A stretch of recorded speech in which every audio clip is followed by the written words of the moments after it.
Camera 1, Camera 2, Camera 3 is a go. Yeah, nice. Blast off.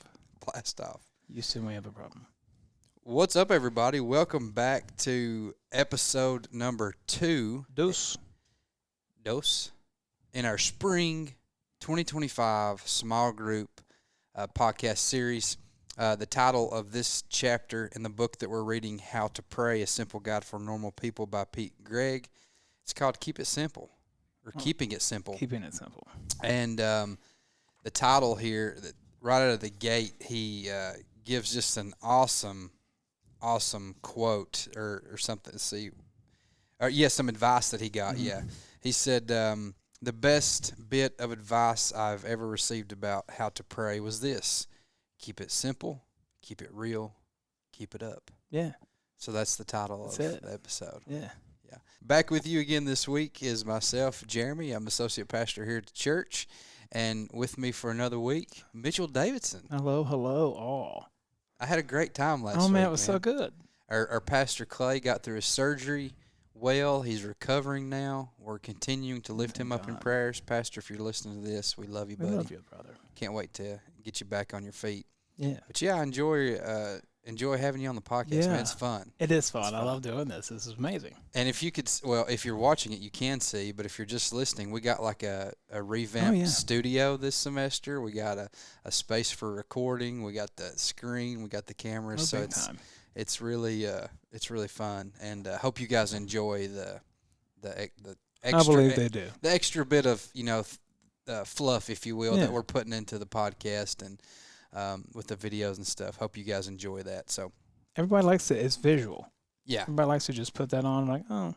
Yeah. I always prefer to me watch. Too. Yeah. I mean, of course, unless you're driving or something. But so yeah, last week we talked about it was essentially the introduction of the book and really just talking about how prayer is a native language for people, and specifically for us who are Christians, we look to Jesus as our example, and we're kind of wrestling with this whole thing of really how to pray. And right out of the gate here in chapter number 2, I love this chapter. Yeah, it's a good one. Because I think it's a great reminder to keep it simple. Because I think that's one of the biggest challenges to entering into prayer is a lot of times we overcomplicate it.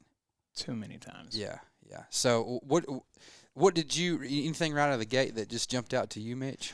I mean, honestly, the name of it to me, the name of the chapter, Keeping It Simple, because when I'm in front of people praying, I try to, I don't know, want to be grandiose and all. Yeah. These and thines and those. Not really, but I try to sound smart. Yeah. But when I'm at the house, I just pray and talk to him. So I'm like, this is just keeping it simple. That's what all he wants anyway. Yeah. And that's awesome about this book, because in the first chapter says, or it tells us why we need to pray. Mm-hmm. And then now he's going into the true, like, teaching us, like, a simple guide for normal people. Yeah. On how to pray. So that's what I was like, oh, yeah, this is nice. Yeah, it is good. And like you said, Matthew chapter 6, verse 7 and 8, that's what he says there. When you pray, do not keep on babbling like pagans, for they think they will be heard because of their many words. Do not be like them, for your Father knows what you need before you ask Him. And so I think that is, there's a lot of obstacles when it comes to prayer. And I do think, comparison is one of the things that kept coming up when I was thinking about this, is we maybe feel like we have to pray a certain way, or we've heard a certain preacher or family member or just someone else pray in a certain type of way, so to speak, and we feel like there has to be this structure and this kind of formality, and we're intimidated by it maybe. We feel like we have to, and don't get me wrong, I think there is a reverence, obviously, that we approach God with. And one of the things that we talked about last week was this kind of framework we can build prayer around. And we're going to continue talking about the Lord's Prayer and things like that. And that does give us like I said, a system and kind of a way to think about prayer and just kind of how to approach prayer. But when it comes down to it, we have to keep it simple, because that's the most natural thing in in the world. Yeah. There's no need to make it complicated, to make it weird or intense or anything like that. He says we have to keep it real because when life hurts, you're going to be tempted to pretend that you're fine. Yeah. I don't know about you, but this has totally been me in prayer so many times. Like I come to God, but my instinct is like just everything's okay. Mm-hmm. When really it's not okay. I don't feel okay. Yeah. I have questions, and and so there's a temptation to pretend, and then when we make a mess of things, this is another huge one. We're tempted to hide from God, which never really works, and we ended up kind of just hiding ourselves. Yeah. And so this is one of those obstacles to prayer is shame. I was going to say, do you feel that you're too blessed to go to God and say, I'm going through a time right now? Because that's how I feel. Yeah. I'm like, I got 2 legs and 2 arms, and I shouldn't even. Yeah. So you're like, everything's fine, God, but if you could help me out. He wants you to be like, yeah, please. Yeah. Yeah, and I've heard that before from people, when it comes to like asking for prayer. Yeah. It's like, well, there's so many other people that have it way worse than I do. Like he can't hear everything. And that's the point. Like, yes, if you look at the world and look at people's circumstances, there are people that are going through much worse than I am. Yeah. But the thing about it is God loves each of us, and He's there with each situation. Just because your situation isn't exactly like someone else's, or it's not as severe, that doesn't negate the fact that you can still come to God and bring Him your honesty. Yeah. And so I think that is really, really important, is to just be natural and be real.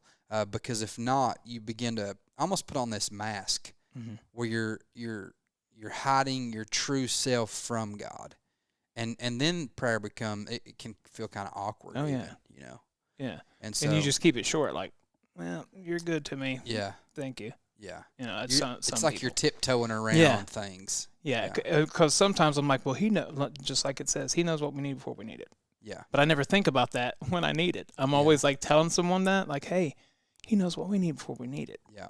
But when I'm about to go to Him, I'm like, dude, He knows what you're going to ask. Yeah. Ask Him straight up, like, God, I need you to jump into this situation with me. And to go back earlier, I'm sorry but I had a question when you was talking about listen to other people pray. And did you find, I know we talked about last week, but did you grow up praying all the time? No, I didn't. I started going to church. Now, we live in the Bible Belt, so like church and going to church, and especially special occasions or holidays and things like that, I remember. But I didn't start going to church consistently until I was in grade school, and I started going with my neighbor. Okay. Actually, him and his grandma would take us both. And that was when like I said, grade school, getting into middle school age years. And so that's when it become, kind of, I said the Lord's Prayer when I was really young at like a Bible school. But my grandparents, they raised me. They didn't start going to church regularly until I started going to church regularly. Nice. And they were both raised by good parents and with good morals and good values, and went to church and stuff like that. But for us, it just wasn't a regular thing. I mean, it was, again, like I said last week, you pray at functions. At functions or things like that, but it wasn't a normal. So you were a late in life, meaning age kind of prayer. Yeah. Okay, so here's going back to what I was thinking about when you was like you've heard people pray and you try to give too much knowledge or make it grand, because I've heard people pray, and that feeling that I get when I'm listening to them pray, it's like, and there's a couple people in our prayer meeting on Sundays that just blows. I'm just like, daggone, man, that's awesome. So that I never want to follow them. I'm always like, I need to situate myself in the right spot in this room, so I'm the first prayer, and then I'm done, because then Clay will come up or somebody else. But when they pray, I feel that, and then I compare myself to them. That's because that's what you was talking about. I compare my prayers to theirs. I'm like, well, man, oh man, I want to have people feel the same strength in my voice and desperation to God, like the same spirit. Like, oh yeah, not for me, but to get them kind of like, oh Jesus, we need you right now. Yeah. And that's so I contrast and compare different prayers, and so then when I let that get in my mind, I'm like, I'm horrible. This is going to be a bad prayer. No, that's why I started with the whole comparison thing, because I think we all of us do that, and I think that one thing that's helped me with that, and I guess being comfortable when it comes to praying out loud and around other people and things like that, is that development of your prayer life in your private time with God, because then, like you said earlier, you can become more vulnerable, and the more you do that, the more you are like you're doing the things like he's talking about. The more you do keep it simple, you keep it real, and then lastly, he said, keep it up. Life is tough. The battle is fierce. It says here, God's not an algorithm. The journey of faith demands, our time and our persistence. Yeah. And so the more it becomes our routine and just kind of our daily going to Him, it's just like a relationship. You get more comfortable. Yeah. And then also when you do get in those public settings, don't be afraid to bring that same, kind of personal relationship. Into exactly. that. That's where I'm having my cutoff. Like, just be real with him, man. Pretend nobody's here. Yeah. Sometimes when I keep my eyes open, though, I do pray better. Yeah. Which is weird. I don't know why. Yeah. Yeah. I tend to always pray with my eyes open. I never did that before, and I didn't there. I was like, well, this is so much easier with my eyes open. I mean, I'm staring at the ground. Yeah. But I felt good about it. Sorry. There's a lyric that I heard one time that said something on the lines of like, I pray with my eyes open so that I can see the people that I'm praying for and things like that. And that kind of leads into one section he talked about here, because there's a lot of folks. I want to get to the basics here, because some people do wonder about those simple questions like, do you have to pray with your eyes open? Do you have to be in church to pray? Do you have to be kneeling to pray? Is there rules to this thing? He tells a story in here. He was with his friend driving one day, and he said, let's just pray about it. And his friend was like, no. And he almost trying to grab the wheel because he thought he was going to close his eyes. Yeah. And so there are times where yes, I bow down at the altar frequently, and I close my eyes and things like that. Or oftentimes at home, when we're praying around the dinner table or something, I'll bow my head. And I think for my kids especially, that's something I've been trying to kind of get them to do a little bit, because if they keep their eyes open, sometimes they're apt, they won't focus. Yeah. And so like closing your eyes and bowing your head it postures you to let you know that we are praying. Yeah. And so there's no wrong or right way in that regard. And then, one lady asked him, who was a new Christian, like, is it okay to pray in the shower? Yeah, I was going to say that was the other story, because that's where I do most of my praying, man, honestly. Yeah, it's and so all those, there's no right or wrong way. Just do it. There's no wrong place. Sometimes it's a very maybe you're in your car, maybe you are in your shower, maybe you have you do have the secret place like we talked about last week. Maybe you whisper a prayer under your breath. Maybe you pray to yourself. Maybe you're walking and talking out loud, like I spoke about last week as well. And so, and I think now I've said that. Sorry to interrupt, but now that I've said that, when I'm at home and I'm praying and I'm vulnerable, my eyes are open, because I feel it's more reverent. I understand. I know it's not like he's like Mitch doesn't have his eyes so closed. Yeah. But it's more reverent in a group to be like, bow your heads and close your eyes. Yeah. And so I just realized, like, oh, maybe that's why you are better when you have your eyes open, because that's how you normally pray, man. Yeah. Yeah. I mean, everyone finds their own rhythm. And that's what I would encourage people in is not, he talks about, he goes through his kind of prayer routine, things like that. And we can take great examples from that and great pieces of advice. But at the end of the day, you have to find out what is easy for you. Yeah. And he talks about that too. I mean, prayer is, you can't get around the fact that building a discipline of prayer and really just all of the spiritual disciplines, reading your Bible, those things take sacrifice. Yeah. And they are uncomfortable at times. But also, find those moments in your day that are conducive to your situation and where you're at in life and your workplace or working from home or, a house full of kids or whatever the case is. And so he gives like a little timeline later in the book. Yeah. But it's like what Pastor says about when people come to him, like, where should I start reading? What where should I start reading in the Bible? He's like, just read it. Just open it up and go. So it's like, how do I pray? Just pray. Yeah. And then after a while, you'll just be into it. Just start. Yeah. Yeah, I love this. I want to read this little section here because it's so beautiful. But it says, this is on page 16. It says, God knows that we don't always find it easy to string a sentence together in His presence. He remembers, as the psalmist said, that we are dust. He understands that we sometimes get tongue-tied, distracted, overwhelmed, and confused. He doesn't get insecure if we occasionally doubt His existence. He sees our bruised and broken hearts and accepts that prayer hasn't always seemed to help.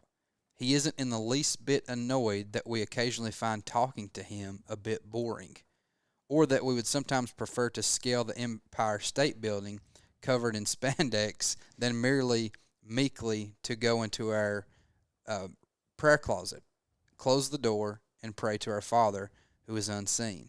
But the thing is this, He likes us a lot.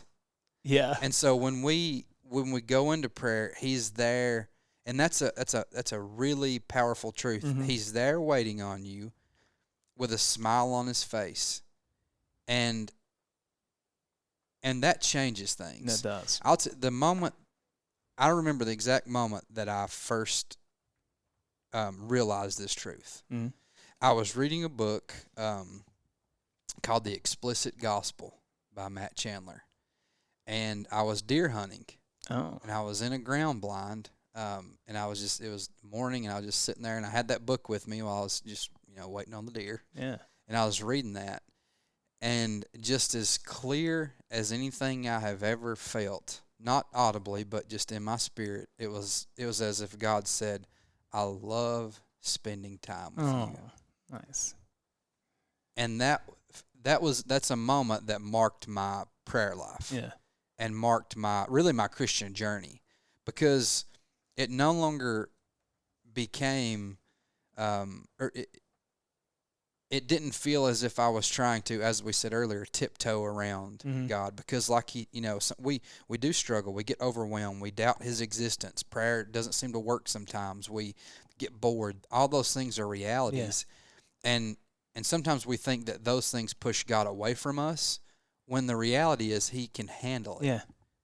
He knows us because He's our creator. He knows how we're wired. He knows our struggles. He knows the difficulties. And so that doesn't surprise Him. Yeah. And when you realize that, and realize that regardless of all of that, when you just take time to show up, He's there waiting with a smile on His face. And He can handle all of those things in your life. Have you gone into prayer asking for forgiveness because you haven't talked to Him? Often. Yeah. Okay, Often. So there's a movie called Eat, Pray, Love. Have you ever seen it? I've not. It was suggested to me to watch it, and oh man, it's so good. But there's a point where Julia Roberts is the star. She gets on her knees and she starts to pray, and she's like, I haven't talked to you in a long time. And I've done that, where I'm just like, I know it's been a bit, but I love you. Yeah. And then you know what I'm saying? You come into that prayer like already, like, oh, you haven't talked to Him in like a week and a half. Yeah. That's, and that may not be long for some. Sometimes it's years. Like, you haven't even prayed in like 2 years. Yeah. Where they're at in their life. Yeah. But it's almost like that He's waiting there, happy. He doesn't even, well, I can't say He doesn't want to hear you say that, but He doesn't care. Yeah. He's, it's like your sins, as far as the east from the west. If you haven't come to Him in a week and a half, He's not mad. He's just waiting, like, hey, buddy, I'm here. I want to talk to you. Yeah. That's what's powerful about it is oftentimes we have this preconceived notion that we're going to be met by a God who is there ready to correct us disappointed. or disappointed or something along those lines, when the reality is, man, he likes us. Yes. A lot. And you never, it's like as soon as you take the step into prayer, you have that realization. Mm-hmm. As you're muttering out the words, God forgive me, I know I've not been as disciplined as I should, or what. And as soon as you start into prayer, it's almost just like you have this sense that he just puts his arm around you. Yeah, he's it's like, almost peaceful. He's like, I know, and I forgive you. I'm about to cry. And Don't make me cry. It's gonna be okay. Yeah, you know what I mean. Yeah. And honestly, man, that's kind of the image that I've been getting for the past like 2 weeks, and it influenced the message that I spoke this last week of God just wanting to encourage and love, and people need to see that above everything. I mean, we've mentioned this plenty. Repentance is important, and that's what Jesus calls us to do. It's not that we're not saying to go live however you want to live, and just treat God like a walking mat and just come back to Him anytime you want, and He'll the conviction's real, and no one has to tell you that. Like, you feel when you know the convictions in your heart that you shouldn't be doing what you're doing, or you've been lazy, or you've been undisciplined. Like, you feel that, and so it's important to make changes and to turn from certain things. And yes, all that's true. And God is a loving Father, and any loving Father disciplines His children. Those are aspects that are good. Yeah. But especially just starting in this journey and learning to pray, just realizing that He likes it's not a love because He has to. Like, He likes you. He likes spending time with you. And when you can get a hold of that, everything changes. He made you. Exactly. And it is like like you said, it's like He puts His arm around you. It's just like, okay. Like you focus, or at least I do. I focus, and I start to breathe like, okay. Oh, God, here's where I'm at. Yeah. It's amazing. It recenters you. Yeah. It kind of, it recalibrates. Yeah. Your whole life. You learn to see yourself differently, your family differently, your situations differently. It's so powerful and so important. I'm really glad that we're spending the semester talking about this stuff, because it really is that foundational and that important. But God invites us to pray simply and directly and truthfully, in the full and wonderful weirdness of the way He's made you. So, be you when you come to God. And, that's good stuff. Good stuff. There's another little section here I'd like to share. Is it the prayer warrior section? That was a good one, man. Probably. We'll get into that. Let's see here. Yeah. This is on page 19. He talks about this author, Anne Lamott, and she wrote a book about prayer called Help, Thanks, Wow. And in regards to the whole simplicity thing, like, she argues that really, when it comes down to the three main words that you could ever use in prayer, like just help, thanks, and wow, is enough. That's it. But she says, my belief is that when you're telling the truth, you're close to God.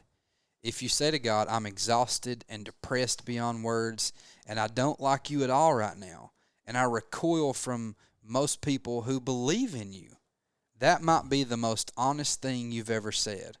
If you told me you had said to God, it's all hopeless and I don't have a clue if you exist, but I could use a hand, it would almost bring tears to my eyes, tears of pride in you for the courage it takes to get real, really real. Yeah. And there's another moment that I remember that I'll share where my prayer life changed. I was battling some sickness, and I really just got fed up, man. So just sick and tired of being sick and tired kind of thing. And I remember being in my truck. We were living in London at the time, and driving down the road and just literally yelling Mm-hmm. Like, not like necessarily yelling at God or like, but I was just so like, God, when are you going to show up in this situation? Like, I've been praying into this thing for years and years and years. Like, what am I missing? Like, and I was just angry at the situation, and was just, like this said, I was just really real with God. Yeah. I was like, I don't understand why this is happening. I don't, maybe it's my fate. I don't know what's going on, but I'm in a bad place right now. No, I know. You know what I mean? Just last night I said, let me glean whatever I need from the situation so we can just move past this. Yeah.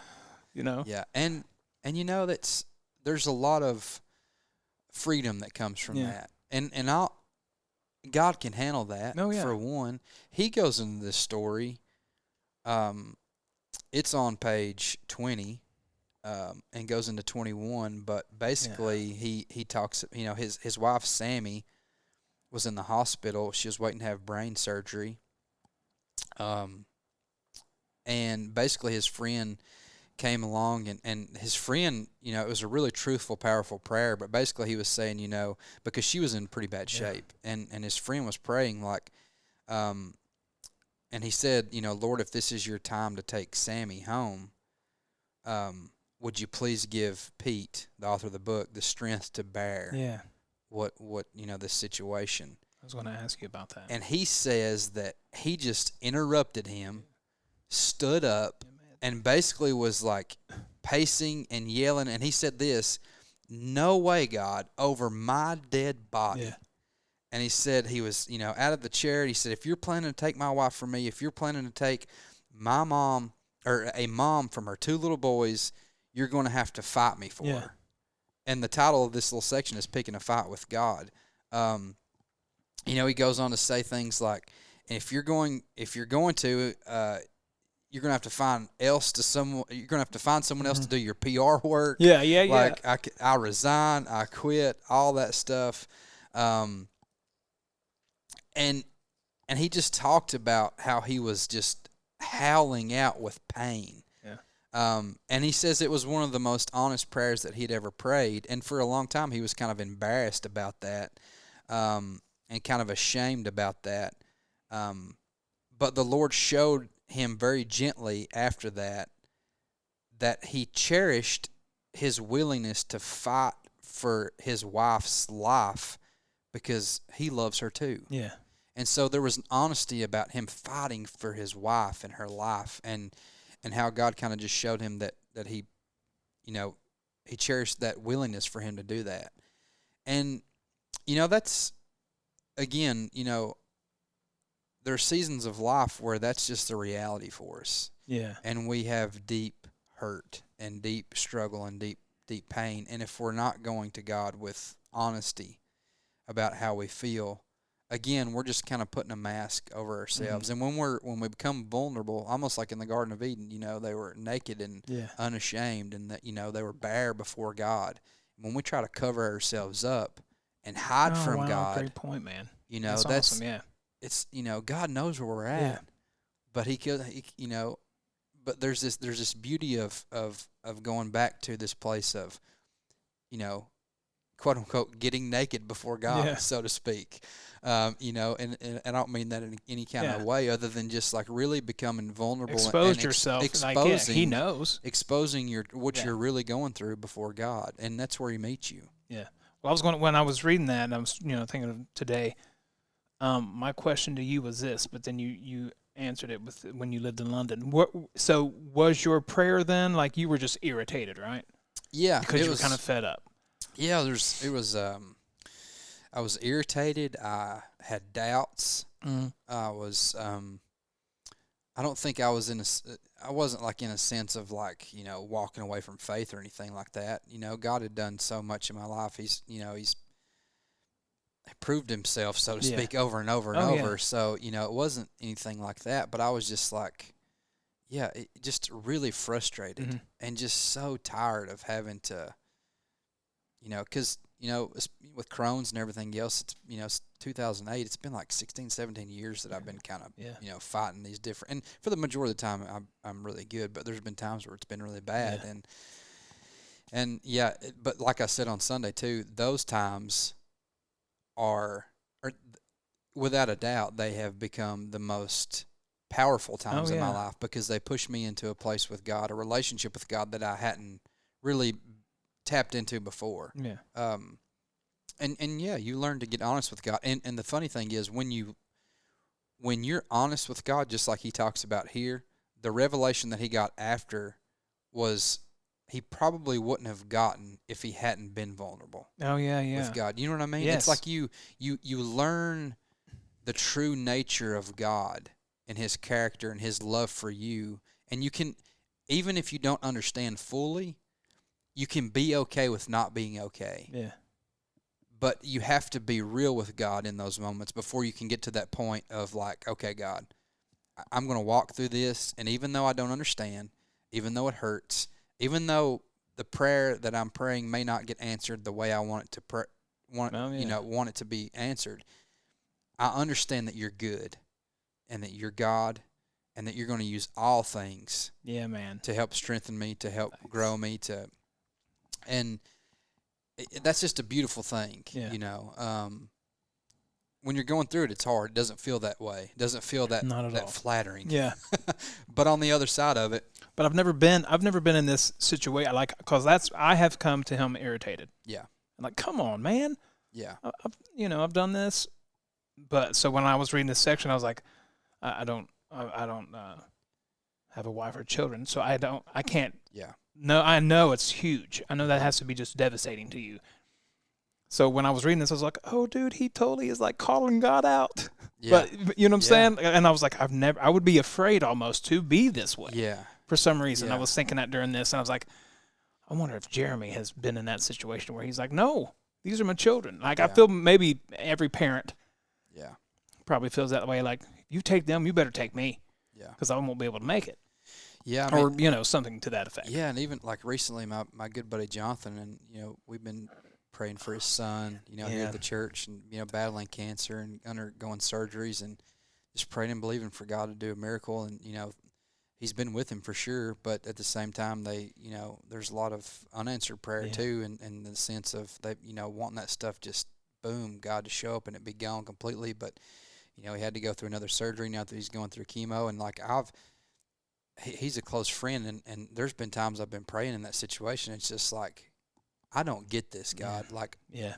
this little boy, man, I know like it. moving his Yeah. life, and ultimately we give those things to God, and we go. And here's another thing. I think God really understands your heart behind it too.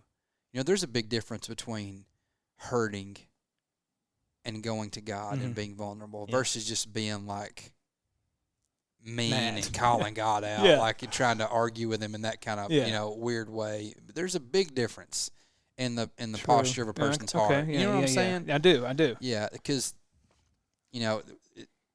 God's not going to, we're not mocking him. Yeah. We're not going to him in that kind of like that type of argument to where it's like, you're wrong, I'm right, and you're just, your heart's away from. I don't know the best way to word Well, it's that. almost but like a showing of faith, because you're confronting him like, hey, man, I know you can move here. Yeah. I know you can do this. Why aren't you doing it? yeah, You know what I'm saying? That almost, even though he's saying like, no, you can Yeah. make this right. yeah, and that's I guess that's what I'm trying to say is when you come before God and you're open and you're honest and you're really hurting, he Yeah. knows that. He knows that those the frustration and the even yelling out at Yeah. times, that's coming from a place of brokenness, not a place of just trying to be Yeah.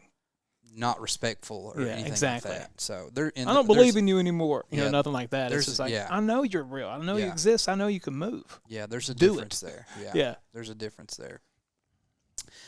Yeah, so anything else on that that section? That was my biggest one. We've covered basically keeping it simple, keeping it real, and we'll move into this Keep it keeping it up. up section. Keep it up, man. I love this imagery that he talks about here. Well, first I want to share this verse here Yeah, in do Luke it. 18:1. Jesus told his disciples a parable to show them that they should always pray and not give up. And just pray, not give up. Keep on keeping on. Keep on keeping on. One foot in front of the Mhm. other. Don't give up, no matter how Yeah. tired you get, no matter how much it hurts, no matter how long it takes. Like, just keep Yeah. going. And he talks about this imagery here, and someone called it Frank Labach, I think is his name. He compared praying to throwing rocks in a swamp. Oh And yeah. I love this story because if you think about a swamp and you have rocks, each rock sinks without a trace. And so you keep throwing rocks in there, and it seems like nothing's happening. But he said if you throw enough rocks, At some point. eventually Yeah. that swamp's going to fill up, Yeah. and you're going to throw one, and it's going to land on solid ground. Yeah. And Yeah, that's a good one. I thought that was. I'm a visual person anyway, Me too. so anytime I hear those stories, it's like, and now when I'm praying, I'm going to be thinking about, okay, Right. I'm throwing Here's another another rock. stone. Yeah. Throw I'm another throwing a rock. rock in the swamp, God. Yeah. Is that where? Oh no, I think he talks about the Lord, how Jesus. Maybe we weren't done with that. Maybe we are. Yeah, we can circle back to anything we need. No, sorry. to. Go ahead. No, but yeah, I think he mentions a really important key here, and it says, as far as keeping it up and keeping going, one thing to develop to help with this is a discipline of a daily quiet time. On page 23 there, he talks about that. And, he really formulates this chapter in a way where it is simple. It's very encouraging. He wants to encourage you to make it easy as possible, as comfortable as possible, like as natural as possible in developing this discipline of prayer. But he also goes on to say that, you can't get away from the fact of, you cannot grow in prayer without some measure of effort, discomfort, self-discipline, and self-denial. Yeah. Just as someone who's trying to get physically fit, regular exercise, healthy diet, all those things are key. And if you're going to grow spiritually, then you have to be determined, and you have to realize that there is no one's just going to accidentally develop a prayer life and a relationship with Jesus. You know what I'm saying? Oh, yeah. It is a battle of flesh and spirit. Because just laying in the recliner or watching TV or scrolling is much, much more natural and easy. You have to swim upstream, to a measure. So developing a quiet time, establishing certain disciplines in your life, those are ways in which you can learn to keep it up and to keep persevering. It's just, he goes into talking about the architecture of romance, even with his wife. And, when you first meet somebody, there's the emotions there, the puppy love stage is there, all of those things. But and I've learned this firsthand, with my wife and with having kids now, you have to almost schedule date nights, with kids and other things. Like my wife and I are going out of town this weekend. And we had to plan that several weeks in advance and get a babysitter and do the things. And so that's what it is. And I'm going to read this section on page 24. I thought it was really good. He said, no one is designed to live at a peak of emotional intensity for years on end. It wouldn't be healthy. It wouldn't be sustainable or real. Delight without discipline inevitably dissipates. It runs out of steam. But when delight and discipline learn to dance, relationships thrive, they mature, and they endure. Which is a really good reminder, because going into prayer, sometimes people only base going to God in prayer off emotion. Yeah. Maybe your first when you first get saved, you're really apt to go to God often and pray, and it's every single day, and you're just on fire. Maybe it's only when you have the emotion of desperation and things go terrible, and you're going to God in prayer. But what he's talking about here is that you can't build your prayer life just on emotion. You can't just go to God when you feel like doing it, or when you feel like you are in a desperate situation. Like you have to find that balance here, like he talks about, of delight, learn, and discipline. so some days you're going to go to prayer and you don't, and we touched on this last week, but you may not feel like it. Yeah, oh, yeah. You may not want to, but if you just keep going, Mm-hmm. that's where you do find that balance there, that consistency. And so God is a constant, prayer is a constant through the ups, through the downs, and everything in between. Yeah. Um, And like we said earlier, he knows. You know. yeah. Like, oh, man, it's been a bit since we've talked. Yeah. You know what I'm saying? So you do have to schedule time. You do. And once you get into, like, you're like, well, I've been praying for 30 years. Yeah. You know, just saying, like, well, here's my time in the morning. Yeah. And I'll give that to God. Yeah. And then I'll have breakfast with my wife or whatever. Yeah. You do have to schedule it. You do. Yeah, everything is based on, if you think about your life, even those of you listening, I'm sure a lot of the way your life is, the things you have, the way it's structured, is built out a lot of routine and discipline. It without question, there are things in our life that we do this very easily with. Yeah. We're very we know we got to be at work at a certain time. Mm-hmm. So when the alarm clock goes off, we get up. Kids get need ready. to be at basketball at 6. Yeah, kids got to be at practice at a certain time. We show up. And so we base a lot of our life through that very thing of discipline. But when it comes to our walk with God, it's different. It's more challenging, it feels like. And that's because there is a spiritual element to it of this, battle that we're facing. All of us are facing between flesh and spirit. And like I was saying too, I think the main thing with consistency is it helps us navigate the ups and the downs properly. And what I mean by that is, if you're not going to God at all in prayer, except when, maybe things are really, really good and you're, well, actually, if you're only going to God when you are wanting something to happen in your life or you're going through a desperate situation, I don't think you can properly have the right perspective of when things are really good. Right. Like when your prayer life is consistent through ups and downs, when things are really good, you're more thankful. You're more grateful. You know where it comes from. Yeah. You see God in that. And then when things are really bad, you know God. You've been with God. And you know that, it's hard, but guess what? I'm going to get through this. God's with me. Yeah. I know that. And so there's just like this, there's a foundation that you're built upon. Oh, yeah. It was like last week in the prayer meeting, someone had said they, and like you said, when you first get saved, you're on fire. Like, when you first give your life to God, you're praying all the time. And you can't wait, like, I can't wait to talk to you, man, but let me get this done first. Yeah. Someone last week said that, it was like, I've just been in kind of I haven't felt this way. And since I've became a Christian, I was like on it every day. And I was like, well, how's your life going? Because I've been there. Yeah. And it's like, it's actually kind of good. I'm like, well, that's why. Yeah. Because I've been that. I'm like, man, everything's going well. I'm like, I haven't talked to him in a month and a half because everything's going good. I need to come back to him. Yeah. Sometimes, the battles. So that's where the discipline comes where I'm like, oh, man, yeah. But you do get to gauge by your prayer, like, well, that was a rough time, but I still, I know, that was a great time, but I need to thank him for that time. You can be more joyful in the good times. Yeah. With the joy that only comes from God. Yeah. And you can appreciate that. And you can also not be so easily shaken by everything that goes wrong. Oh, that's a good point. When things are bad. Yeah. You're constant. Yeah. And you're coming into that prayer with that in mind, like, God, I know you're yes. going to keep you're faithful because you've been faithful with your prayers. Oh, man, you're so smart, dude. No, I'm not smart. You are.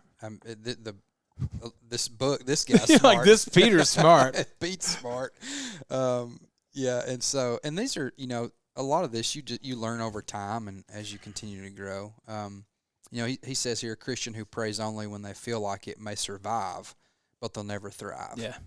And I that's key too. I think you have to get to a point with all of this and you have to ask yourself, there's more to this. There's more to the Christian life than just showing up to church on Sunday. Like, if you want to follow Jesus, it gets much deeper. And I don't know about you, but I want to thrive. I don't just want to get by and, make it till, the pearly gates and, that'd be awesome. Yeah. But at the same time, I want to do all I can while I'm here now. And so if we're really going to become the people that God has called us to be, You have to stuff pray. like this is essential. Yeah. Yeah, he talks about making it easy and enjoyable, and some people find it easy to wake up early, and and Jesus, that was his example, so that I think there is something to that. There's a discipline to that. Very early in the morning while it was still dark, Jesus got up and he went to a solitary place and he prayed. You also see that of the evenings as well with him. And so some people have different rhythms. I know for me, I love what he talks about in his routine, and we're going to get to that in a minute. But I think just being open and honest about what I found, I've tried doing early morning stuff, and sometimes it's worked well. Sometimes it's just been really hard, and I don't know that it ever gets super easy.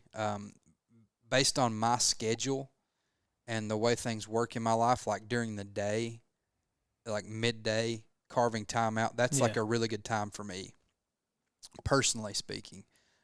Here, especially at the church, going and like I said last week, going walking around. Some of you may have really long commutes. I've heard that before. Like they have long commutes every day, and that's a really good time for them to just spend time with God. I think you have to have a little bit of all those things, but you do first and foremost, before we get into kind of what he talks about, is find what is best for you, especially just starting out. Like what works with your schedule? What gives you a really good? It may be early in the morning, maybe late at night, maybe midday, somewhere in between. Like there are moments in your life where it's more conducive for you to have that time to go to God. Start there. Start where it's easy in your natural flow of the day, and take some time, carve out some time, 10, 15 minutes, and go to God in prayer. And then as you grow, you can start to incorporate some more, and you want to do this. I was going to say that. It's like getting a gym membership. You're like, I'm going to the gym every day, and then after a month and a half, you're like, I haven't been to the gym in a week. But with prayer, when you join, I'm going to pray every day. After, like you said, a month and a half in, you're like, okay, well, I'm going to pray again tomorrow. Yeah. I'm going to pray again tonight. You know what I'm saying? You do want to do it more. Yeah. And to touch on your point, too, like even with working out, it's like at first it's really, really hard. But then if you can, consistency compounds. Yeah. And I seen this quote yesterday, actually. It said, consistency is boring until it works. How was it going to go? Consistency is boring until you see the results, or until it works, or something like that. Fact check. We don't have that guy. Yeah, I'll look it up. But that was the point, that consistency. Yeah, it's boring. It's like, man, is this working? Is this working? But before you know it, you're down a pant size. Yeah, exactly. Before you know it, it's like, I can lift more weight. I feel better. I'm sleeping better. I got more energy. Like, you start to see some of those little things over time, and before you know it, exactly, sir. The desire comes, the delight comes, and I think that's true with prayer too. It's like at first it may be, is this even working? Like but before you know it, all of a sudden you're a better person. You're handling situations differently. You're more loving. You start to developing the character that God has. You're starting to He's developing that within you, and you see that. And you see that. That's you why see you're the fruits. like, oh, well, this is awesome. Okay, I'm gonna keep this up. Yes. Literally. You see the fruits, and then you can start to incorporate more. And he gives a beautiful kind of description of what he does. He has like a morning quiet time where he just starts his day alone, a little bit of Bible reading and prayer, maybe over a cup of coffee or whatever. He has a midday Lord's Prayer where he just prays through the Lord's Prayer, and he said sometimes he just quotes it, and other times he may go through it and kind of personalize it and pray through each section. Maybe he's in public and he just whispers it under his breath, but he has a midday Lord's Prayer. And then at night, he talks about basically just sitting quietly. Maybe it's taking the dogs out, or maybe it's, just stepping out on your porch for a little bit and just kind of reflecting about the day, not really ranting or raving or asking too much of God, but just kind of settling yourself before you go to sleep. Dedicating that time to Him. And just like most people have like 3 square meals a day. He talks about having 3 times where he's going. And of course, this changes. Sometimes, and he talks about even there's times when he misses it. He's not disciplined, but he never lets that prevent him from just, if you miss prayer tomorrow or miss your quiet time in the morning or the evening or whatever, if you miss that one day, just, hey, God's not mad. Yeah. It's going to be okay. Just start again tomorrow. That's it's fine. it. Yeah. You don't have to pray an extra 4 time. Yeah. You know what I'm saying? Just pray your 3 times, but it's going to be all right. Yep. So, really good stuff here. Awesome stuff here. As we're approaching prayer, again, key things to take away: keep it simple, keep it honest, and just persevere. Just keep it up. Keep it up. Exactly.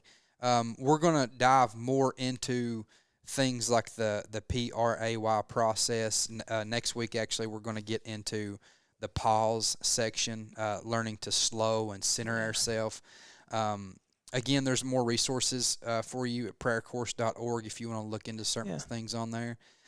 He does have this section about Susanna Wesley at the end of this chapter. Yeah, I didn't read that bit because I didn't know. Yeah, no, it's fine. It's just really encouraging because she was, she had like 10 kids. That's okay. Yeah. Yeah, she was the mother of Charles Wesley, basically the founder of the Methodist Church, basically. Okay.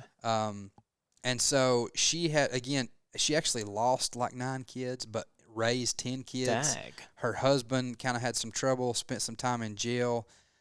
She basically started like a Sunday school in her home with her kids, but more people joined, and it like grew and grew and grew. She gave her kids like 6 hours of schooling each day. Oh, wow. Plus some individual time. It's just an amazing woman. But again, they go into talking about different things about how she was able to do all that. Mm-hmm. And essentially she was a woman of prayer. And she had this thing where throughout the day, she didn't really have a quiet place. Yeah. She had 10 kids. She would put her apron over her head. And her kids knew that if mom had her apron over her head, she was praying and to not disturb her. And that was her quiet place. Yeah. And she was persistent with that. She would pray, obviously, for her husband, for her children, and she persevered in all that. And, her kids went on to do some great things. It says here at the end, Susanna Wesley, a housewife with a hard life from a small town in rural England, became the mother of some 80 million Methodists in more than 130 nations today. And so, what an example that we can look to. She's known as the mother of Methodism, basically. But and you may come to notoriety or have a following for Jesus, but you may not, and it's just like that. Either way, your prayer life is going to be amazing. Pastor talked about her. Yeah. Several times. Because when I was like, oh, that's the lady that he was talking about with the apron over her head. And they're just like, oh, mom's praying. Yeah, so that's a really cool little I like those little heroes sections just because it gives you a peek into the lives of like some people who did great things, but also just how normal they were. Yeah. She was just wanting to talk to God. She just raising 10 kids and just being a woman of prayer. Housewife with a hard life. That's almost a song. I'm just saying. You should write that. I'm gonna. I can relate. I'm just kidding. I can't. Okay. All right, man. Do you have any other thoughts before? I was going to mention that lady actually with the apron over her head, and I wanted to talk about but we don't have to. No, go for the part where he talks about Jesus when he said the Lord's Prayer, like in the original. Language, it was like rhyming. Yeah, it was, and it is so like 36 words or whatever it was, and it's so powerful. It's Jesus, it's like a poem. Yeah, it's a poem. Yeah, I was like, well, that's awesome. That's crazy. Yeah, I love what it said there because that's why I'm trying to find it. So the Lord's Prayer, it's simple enough to be memorized by small children, and yet profound enough to sustain a whole lifetime of prayer. And that's it's amazing. And that's the prayer that Jesus gave us as an example. Yeah, and so it is a beautiful framework to prayer. So I want to say you can get no better because it's from him, but obviously, thanks and praises always needed. But yeah, I thought that was cool. Like, and its original Yeah. language. It was, rhymed, and it was only Yeah. 31 words or 30. But I was like, man, oh man, it's so Yep. powerful to be so short of a Yeah. prayer. So it's simple Yeah, and effective. exactly. That's how it is. Simple. Like, hey, It gets acknowledge him. Yeah. Say what you appreciate. And Yeah. ask this, and then Yeah. go. Yeah, and that's what this whole chapter is about. Is let's not overcomplicate Yeah. it. We got a beautiful example in the Lord's Prayer, in Jesus, and all of the other scriptures too, and we see, and he talks about in that chapter. But if you look at the Psalms and all these prayers that they were praying are honestly just, I mean, they're hard, honest Yeah. prayers of like, God, where are you at in this situation? And people are, but those weren't removed from Scripture. Mm-hmm. The people were open and honest before God, and I think we can take example. Yeah. We can look to that, And that's why say, it's still in there. He it wants us is, to know, like, yes. you're going to have some rough times. yeah, it But you is. come to me, and it's going to Yeah. be all right. Yeah. Well, good stuff, my friend. Yeah, man. Thanks Another so great much week. for, Thank you for so joining much. us again. I want him to It's, get better. I do, but maybe he'll just be too tired to do the podcast next week. may go for 3 weeks Yeah, straight. maybe. But yeah, we'll Thanks for having me back. yeah, for sure. And let's close out in prayer. Yes, and then we'll shut it down for the week. Dear Heavenly Father, God, we love you and we thank you. And you are holy, God, and we just honor your name. We praise you, and we're so thankful for this platform, for this book, for the season that you're leading us into, in which we're learning how to pray. God, help us to keep it simple, God. Help us to be open and honest and real with you. And God, help us to keep it up, to be persistent and consistent in our prayers. God, lead us, guide us, direct us. We love you. We thank you. In Jesus' name we pray. Amen. Amen and amen. All right, guys. Thanks for joining us. We'll see you on the next one. Bye.